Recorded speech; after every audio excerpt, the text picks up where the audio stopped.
Pangalay, native to the Bacha, sometimes known as the Sea Gypsies. A pangalay is a dance that emphasizes the agility of the upper body. The rhythmic bounce of shoulder and simultaneous alternating waving of arms are the basic movements of these dance. Pangalay is commonly performed at the weddings and other social gatherings. Once again, pangalay.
The meaning of its name is believed to be referring to Haji Dayang Piandao. Once again, Dayang.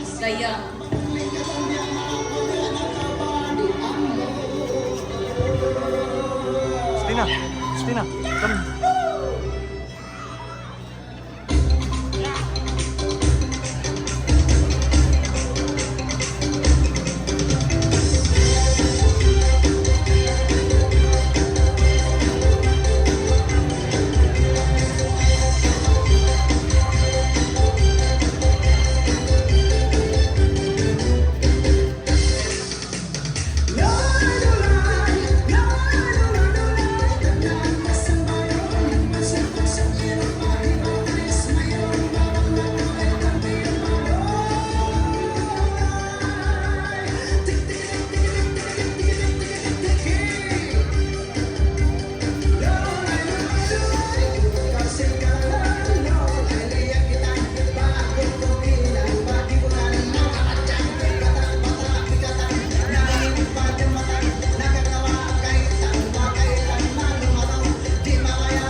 Feel the breeze of the natural world and be amazed with the works of nature. Welcome to Davao Crocodile Park and Zoo, working with nature for a better future. Let us now witness the Parade of Stars.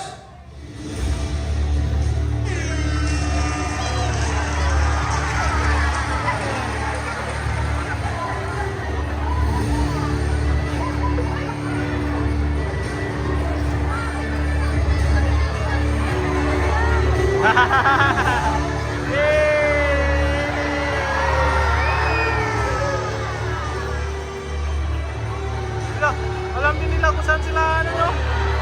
Wow!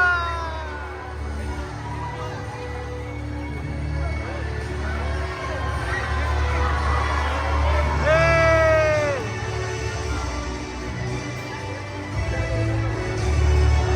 Yay! Astig, oh! Ala! Yee! Frank!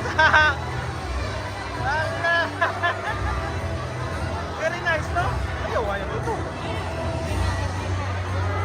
Ala, guys, ayaw, no?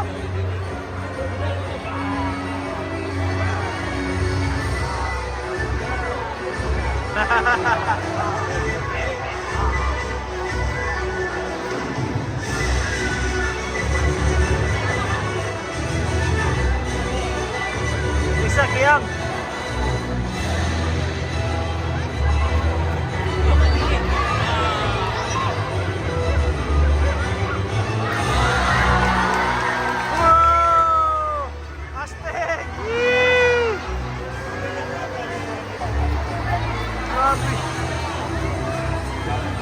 Train nila talaga, no? Wow!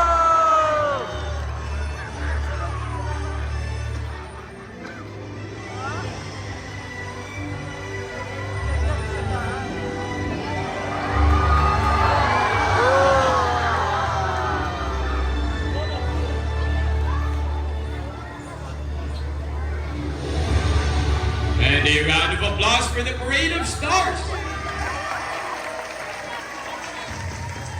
Mabuhay padayaw, ladies and gentlemen. Welcome to Davao Crocodile Park and Zoo, working with nature for a better future. So quick background on Davao Crocodile Park. We are a rescue center aimed at the conservation, preservation, and hopefully rehabilitation of our animal population, not just here in the Philippines, but the rest of the world as well. My name is Kuya Mark, and this is your Keeper Talk. But before we proceed with the show, let's set a couple of ground rules for everyone to follow muna now. So first and foremost, as we are going to be working with wild animals, I need everyone, or as much as possible, to find a seat and remain seated. Well, folks, there are available seats at our bleachers pa naman. Please do not try to touch or grab any of our animals that might come your way. Secondly, to those who are still eating, I'm so sorry. Please finish that now or kindly give it lang po, as food is strictly not allowed while the show is ongoing. This is for your safety and the safety of our animals as well. And lastly, to those who want to take photos and videos of our animal ambassadors, pwede po, but please double check your cameras and turn off your flash, as our animals here are very light sensitive. Now, with that being said, we will be meeting our first animal ambassador in a few moments, folks, because again, we are still working with wild animals, so we have to adjust to their personalities and not them to us. And never mind pala, folks, it looks like our first animal is ready na pala. So let me ask all of you, are you ready to meet your first animal ambassador? Alright, so left side na po mga bata na energy sa akong right side. Natay coffee dispenser sa gawasan kung matugon pag yun po sa nagluya lagi mo, folks. Day off, di ba ang ninyo karon mao ganin ang laag mo, pero man naman di ka pang kapoy maghapon. One more time, please a bit louder. I said, are you ready to meet your first animal ambassador? Yeah! Here, ladies and gentlemen, please help me welcome our Brahminy kite na si Jack. So, Jack, make your welcoming flight boy, ladies and gentlemen. There he is, Bob. You know, folks, that is Jack, our Brahminy kite, or locally known as the Banog. Now, they are birds of prey or raptors, meaning they are primarily carnivorous animals.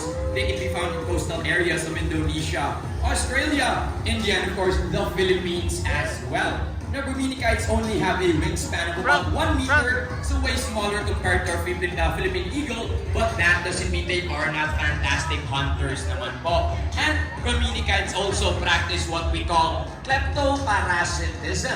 Kleptoparasitism is when animals are highly opportunistic and will steal food from other animals po. So Jack, small as maybe, will not hesitate to steal food from an even bigger predator. Now, that's all for Jack for today. Folks, let's give him a round of applause.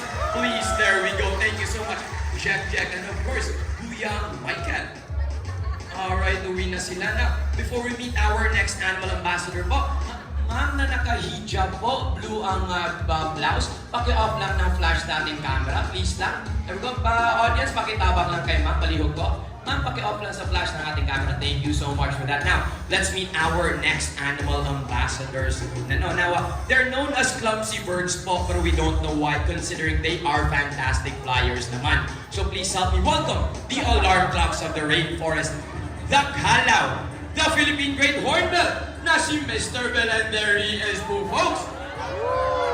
Now, ladies and gentlemen, that is Mr. Bill, our Philippine Great Hornbill, or locally known as the Kalaw. And of course, we also have JJ, Mr. Bill's younger brother. Now, they get their names from their impressive hornbill or tuka, which is about 30% of their bodies. And if you can zoom in with your cameras, you're gonna see that they have very long and beautiful eyelashes. Oh, so there we go. JJ, kumusta din ang audience up front? And Mr. Bell, make your welcoming flights. Good boys.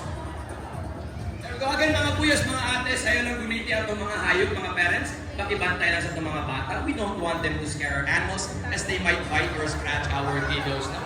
There we go. Once again, folks, if you can zoom in with your cameras, you're gonna see that they have very long and beautiful eyelashes. Now, monogamous. As a way of showing how Mr. Bill and JJ finds their perfect partners, I need everyone to shout fly at the count of 3, okay? So let's go for a try run first. Again, shout fly at the count of 3. 1, 2, 3! Right, let's try yun na energy sa ako. Right, again folks, mga 15 minutos, mga pisa, ta siguro, no? Kaya marag nito ka, pag yun lagi mo dire. May partner lang, maghabol, lugulan na lang, kay mga... Okay, one more time daw, please, a bit louder, with more enthusiasm po, para manalo pa na itong mga hayop. I said fly at the count of 3. 1, 2, 3! That's what we want, and that's what our hornbills need po, folks. So, ready, Mr. Bell? JJ, audience, ready your phones, mabilis lang to. And again, fly at the count of 3. 1, 2, 3!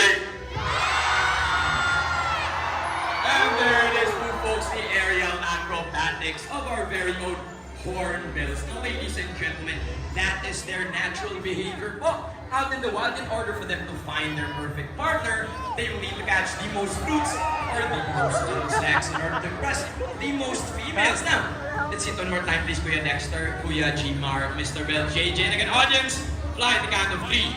1, 2, 3! And there it is, folks. Once again, if you are witnessing this in the wild, you are very lucky as you are watching their mating ritual. Or in short, nanliligaw po ang ating mga kalaw. Now, JJ, balik na kay Kuya Gmar. Wait lang, folks. Nagunat pa ang atong mga kalaw. There we go. Good boy. Now, folks, let's give Mr. Ben and Kuya Dexter a round of applause. Please, there we go. Thank you so much to the both of you. Kuya Gmar, JJ, dito muna tayo ha. Now, folks, we will be witnessing their nesting behavior next na po.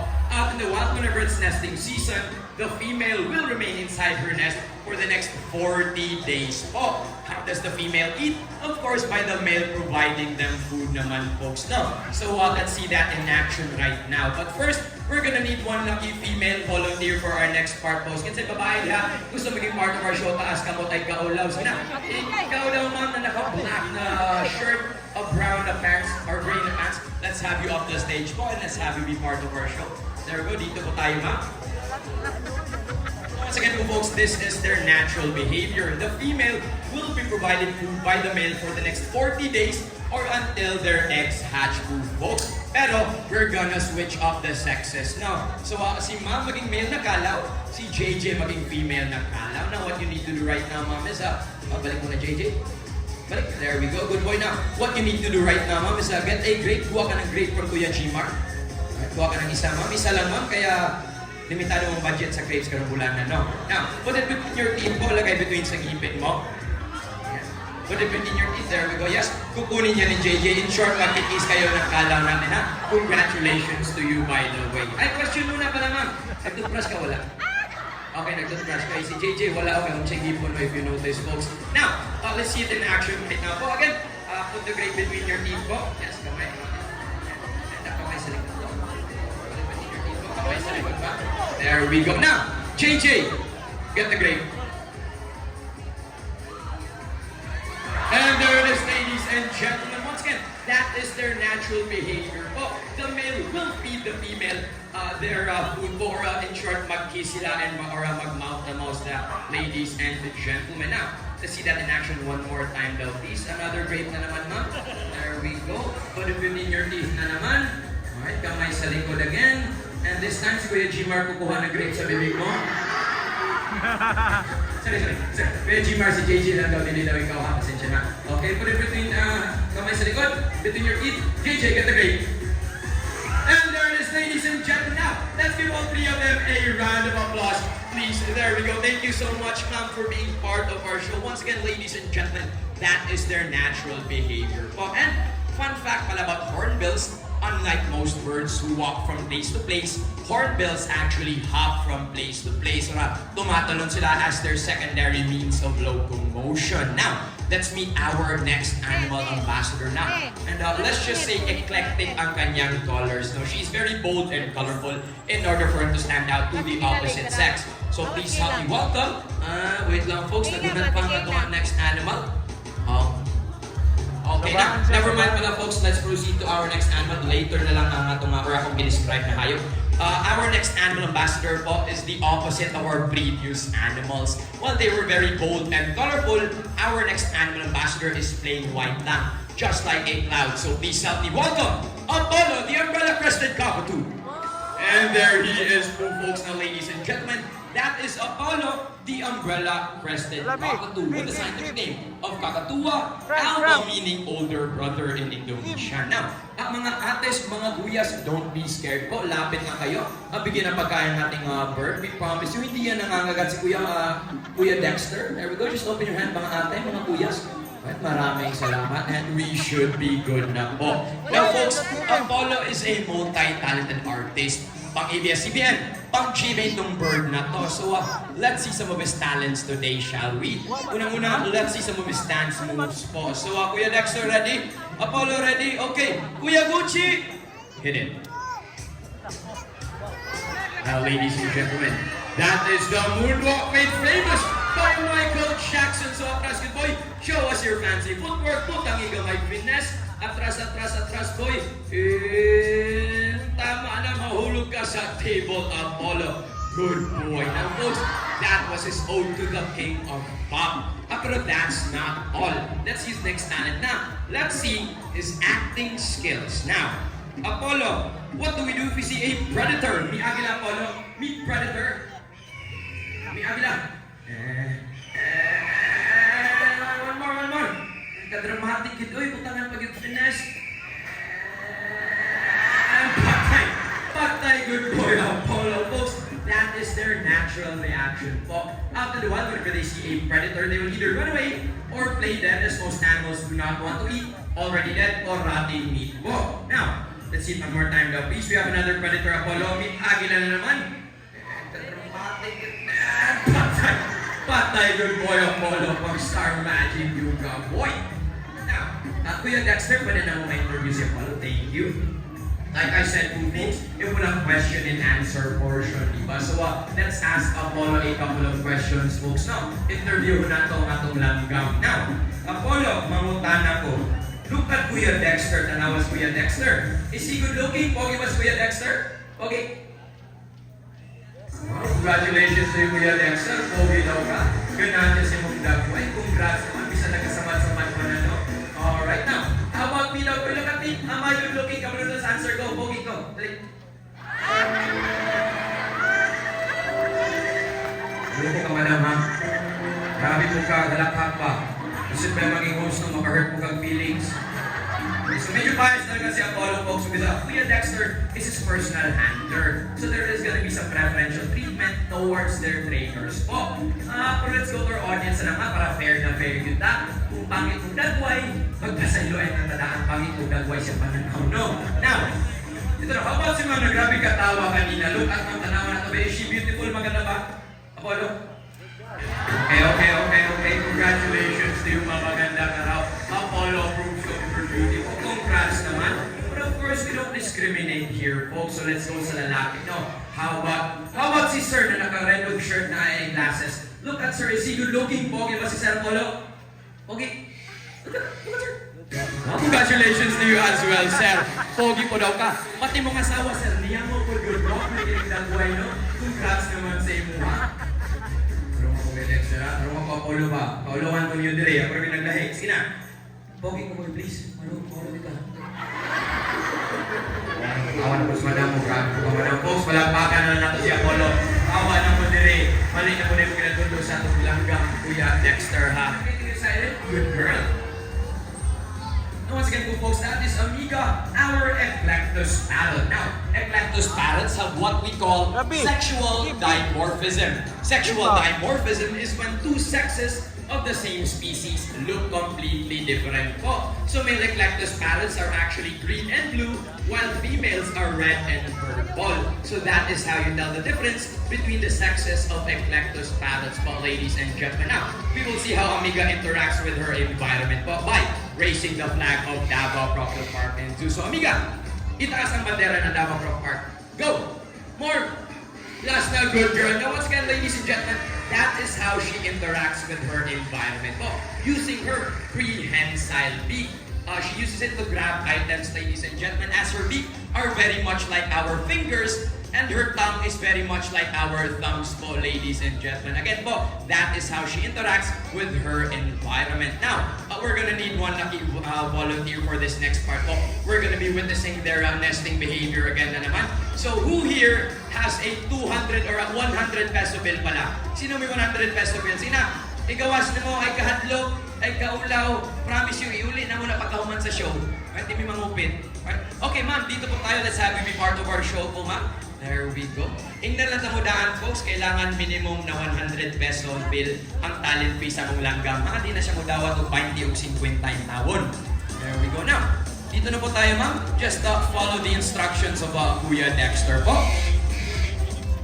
Now, once again po, ladies and gentlemen, we will be witnessing their nesting behavior. Out in the wild, whenever it's nesting season, the female and the male will be building nests for folks for their young. Now, sometimes they will mistake monies for building material po, ladies and gentlemen. Now, let's see that in action right now, please. Amiga, get the 100 peso bill. Go. Kunin ang pera. Get the money. There we go. Kuha, amiga. Good girl. And, nahulog siya. Wait lang, folks. Nag-scratch ko si Amiga. Now-go to be siren. Good girl. Now, once again po, folks, they will build their nest po. And again, they will mistakenly sometimes get money for instead of building materials po. Now, unfortunately for us, kailangan na mo iuli ang kwarta, no? Dili na mo pwede ibulsa. So, Amiga, isauli ang pera. Bigay kay ma'am. Agoy, kabastos ba? There we go. Now, sure ka ma'am, tinuod na yung 100 peso bill. Gitagat naman yung tawad. Straight lang kamay. Na, Amiga, balik kay Cyril.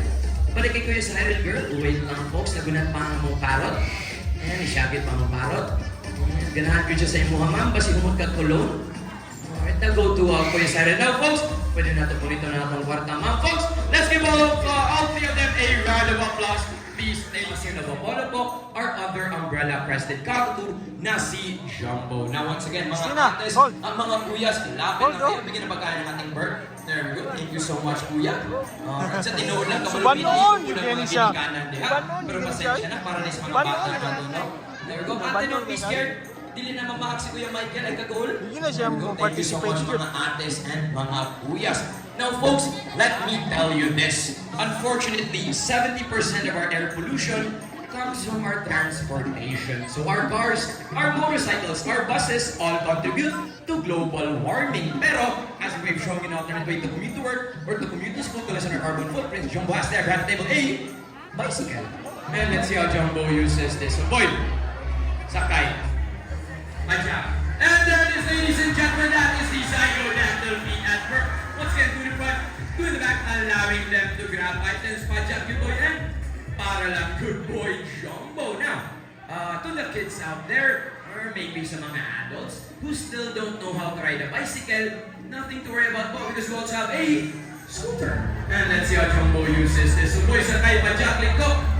sa stable and para lang good boy Jumbo na, ladies and gentlemen.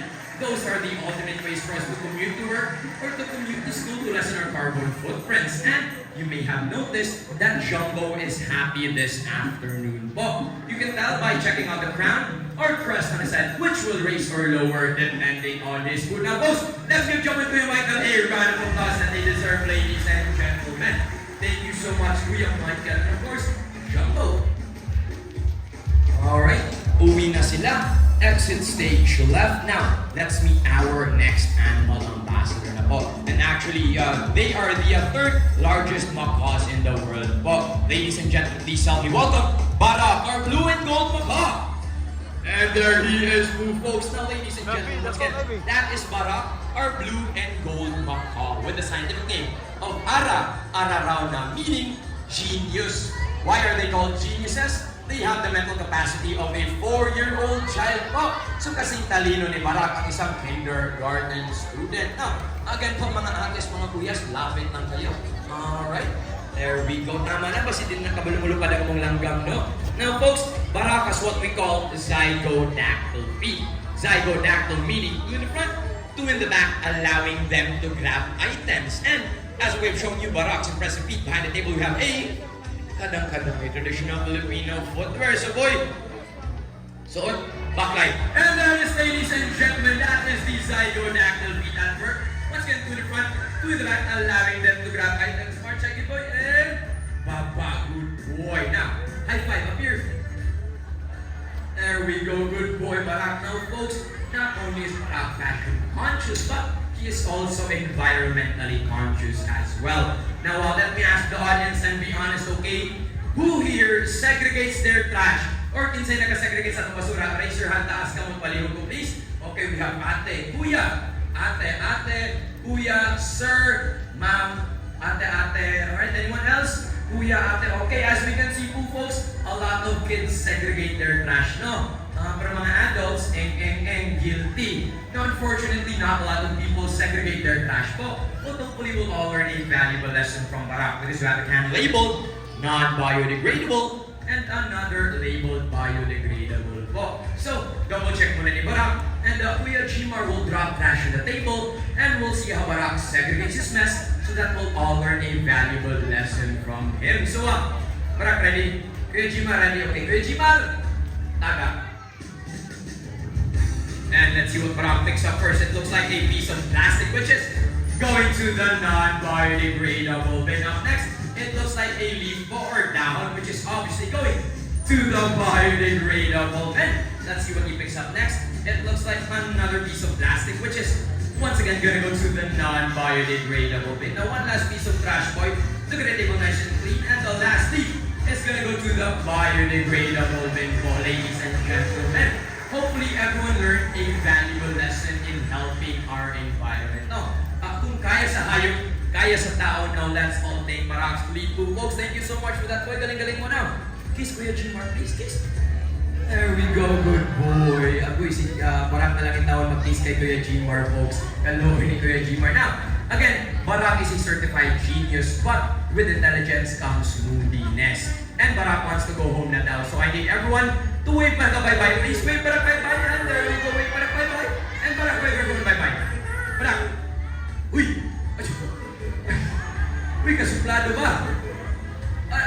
Uy, kasuplado ba? Ikaw na daw bye-bye, Kuya Jimar. When he does his head tilt po, folks, it means he wants to stay in the show. But of course, we need to highlight our other animals naman. So let's just give Barak and Kuya Jimar their round of applause that they deserve, ladies and gentlemen. Thank you so much to the Palawan Bearcat. Now folks, that is Teddy or Palawan Bearcat with the scientific name of Eclectus pinturong. They have the face of a cat, the body of a bear, and the very impressive tail, much like a monkey. And with his tail, Teddy is capable of hanging from branches. Good boy, Teddy. Now folks, that tail can act as a fifth limb, meaning it is prehensile in nature. The definition of prehensile is being able to grab. It is just as dexterous as our hands or kasing galing lang ng ating mga kamay. Good boy, Teddy. The impressive tail as well. Boy, now folks, I would like to direct your attention to your right na naman and please help me welcome the older brother of Teddy na si Pipoy. Si Pipoy, come here na boy. Halika na dito. There we go. Now folks, Pipoy is a bit more shy compared to Daddy, so let's just give him a couple of extra seconds, okay? Now, dito na po tayo, Pipoy. There we go. Now folks, we will see why they have bears in their names as well po. Because much like bears, Pipoy is also capable of standing up on his hind legs. So, boy, halika na. There we go. Up na boy. Wait lang folks, nagunan pa itong binturong. Alright, again, medyo paduding talaga to si Pipoy folks. Now, once again, with his hind legs, Pipoy is capable of standing up. Good boy. Now folks, if you notice, he uses his tail to balance himself as well. Now that is what they do to get fruits from high on up to folks. Now, fun fact pala about Bearcats, their poop and their feet actually smells like fresh popcorn. Of course, we don't recommend you smelling our Bearcats. Kapagsan pa mo, makasala kami, magka-issue pa ta. Pero we promise you, their poop and their feet actually smells like fresh popcorn po. So they are very, very pleasant smelling animals. Now, wait lang Kuya Jimmer, ano yung pinapakain mo kay Pipoy? Saging daw folks, saging or bananas, which are fruits. So let's see if the audience knows their bonus grade 6 questions sa exams. No. Now, what do we call the animals that primarily eat fruits or prutas ang kinakain? Technically correct ang herbivore. Okay, wala? We need a specific answer po. So wala? Assignment na lang? Okay. Alright, let's go with something easier na lang muna, folks. Now, so we all know animals that eat meat or carne are called carnivores. Tama. Animals that eat herbs and grasses are called herbivores. Correct. Animals that eat herbs, grasses, as well as meats are called omnivores. Much like as humans, we can be considered as omnivores po. Now, one more time. What do we call the animals that primarily eat fruits or prutas ang kinakain? Wait lang, isa yung dragon fruit, taas ka mo, pag-ausyon mo dito bandaw. Isa na yung dragon fruit, diha, ay kaulaw. Ang kuna lang, pag-ausyon mo. Folks, dili dragon fruit, ha? Kuman po mga guests mo ito bagong fruit salad. Di ka po yung nakuha ng mga answer. Dili dragon fruit, dili fruit salad. Kaya wala yung angkon, bahala mo. May kabalong, okay? Ito na lang. Mga kuyas, come here. Kuya, come here. Ikaw, kuya, come here. Let's have the audience. Wala sila kabalong sa answer. There we go. Like, kuya, sige na, ang hayop na mo, mamahak, dili ako ay kahadlok. There we go. Dito, dire lang.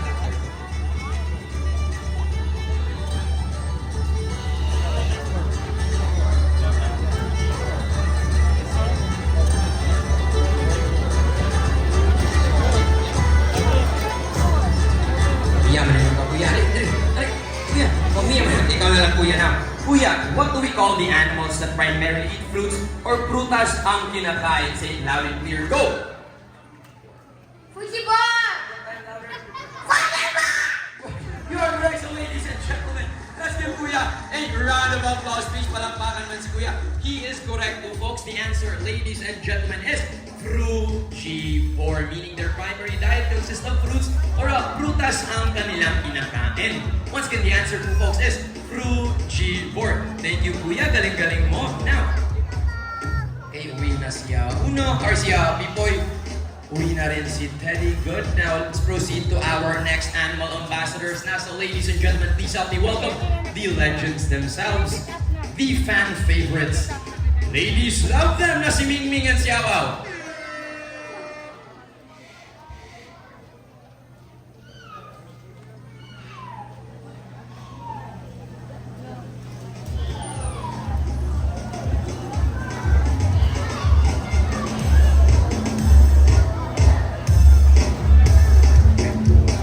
Dito si Mingming ha, dito si Aw-Aw, si Kuya Cyril, si Kuya Dexter, ito na mo. Okay, now, again po folks, we are still working with wild animals, and as much as we want to show you their amazing talents, we don't want to alter their natural behavior po, and I'm so sorry talaga, pasensya na.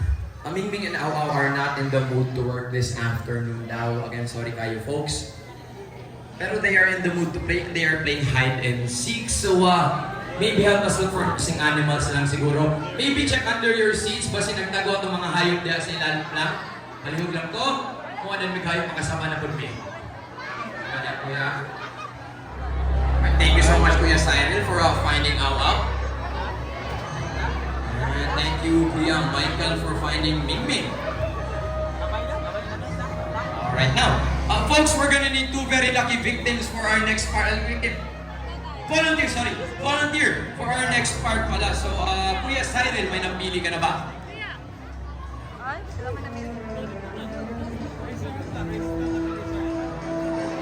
So, si ma'am daw na nakakalog na pink, black na mask, white na shirt.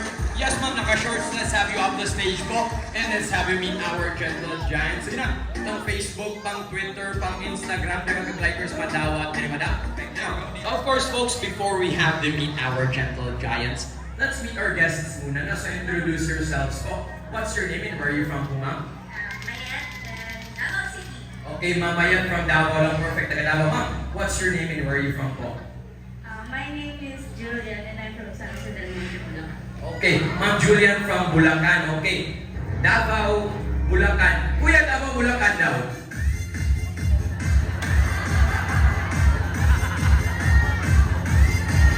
May nindo raw mo sayaw.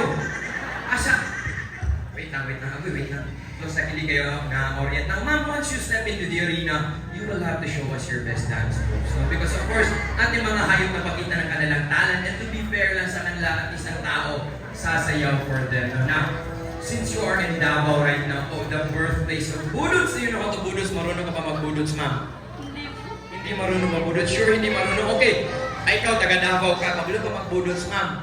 Fake ako na. Dili po ka kabilo magbudots. Okay, kung di ka kabilo magbudots, ma'am, pwede ka mag-breakdance diha, okay ra sa mua. And ikaw, ma'am, pwede ka magtinikling na walang kawayan, so basta sasayaw talaga, ha? Kuya, one more time daw, please. Davao representing Bulacan. Kabalo mo na yung Bulacan, folks. Di ba na mapipili? Kuya Michael, sige na. Para sa seniors. Sige na. Ha? Sakit ang hawak, folks. Pasensyahin, tiguwang na ng mga trainers. Dugay na kayo dito sa park. Alright, now. Okay na ta, kuya. We're good na. So, ma'am, as a reward, since sumayaw ka, konti, you can use pythons with the scientific name of Python bivitatus. They are the 3rd largest species of snake in the world, and they are considered as non-venomous naman po. Meaning if they bite you, you will not die, pero they are constrictors, meaning they will crush every single bone in your body and swallow you whole alive. Head first, so that just depends on your point of view po.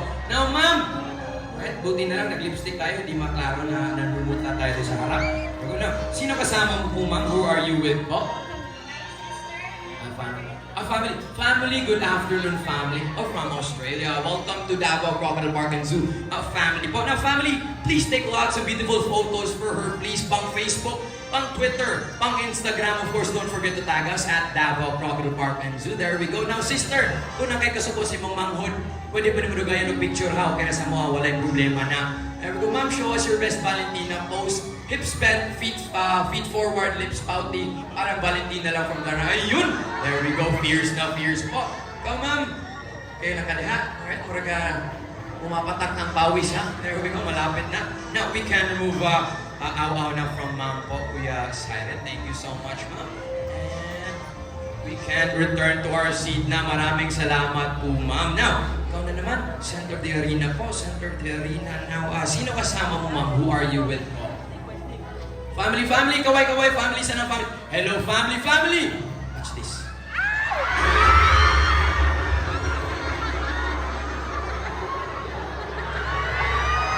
Tumatawa lang ang family. Oh, grabe. Grabe po ang family. Now, folks, she is carrying about 11 kilograms worth of pure snake muscle. So, medyo mabigat-bigat talaga to. Now, on to the question and answer portion na puma para matapos na perwisyo mo. Now, can you describe how do you feel po? Kumusta ka? Ayoko na! Fair enough, ayaw na niya. Now it goes to show, folks, even if you're afraid, these are very gentle giants and they mean you no harm naman po. So if you see them out in the wild, it is best just to leave them alone. Now, can you describe the snake po, ma'am? Are they warm? Are they cold? Last question na talaga. Malamig daw, folks. Now, fun fact, these animals are correct po, are actually cold-blooded, meaning they need the sun, water, and shade to thermoregulate their body temperatures. Pag cold-blooded, ectothermic. Pag warm-blooded, endothermic po, ladies and gentlemen. Now, Kuya Michael, Kuya Cyril, tama na, nawala ng makeup ni Ma'am Dire. Nangnipis ng makeup ni Ma'am, kaya naghilak na. There we go, we can remove aw-aw na from Ma'am Kuya Cyril. Ayan, let's remove ang maiming as well. There we go, ma'am. Pwede na tayo magtrapo sa ating mga mukha. There we go na, folks.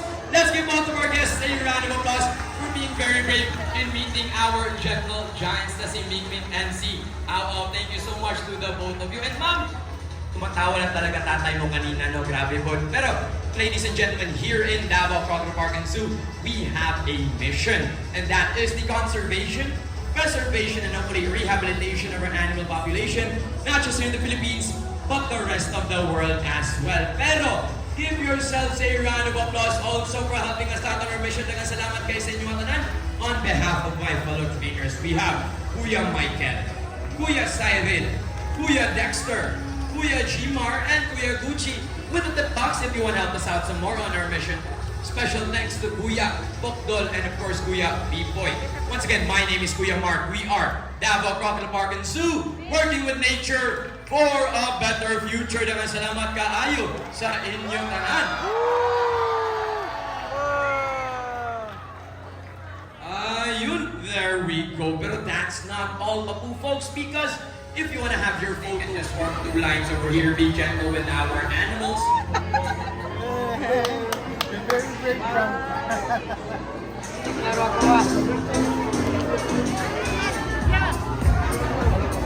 So guys, dito nagtatapos yung ating vlog.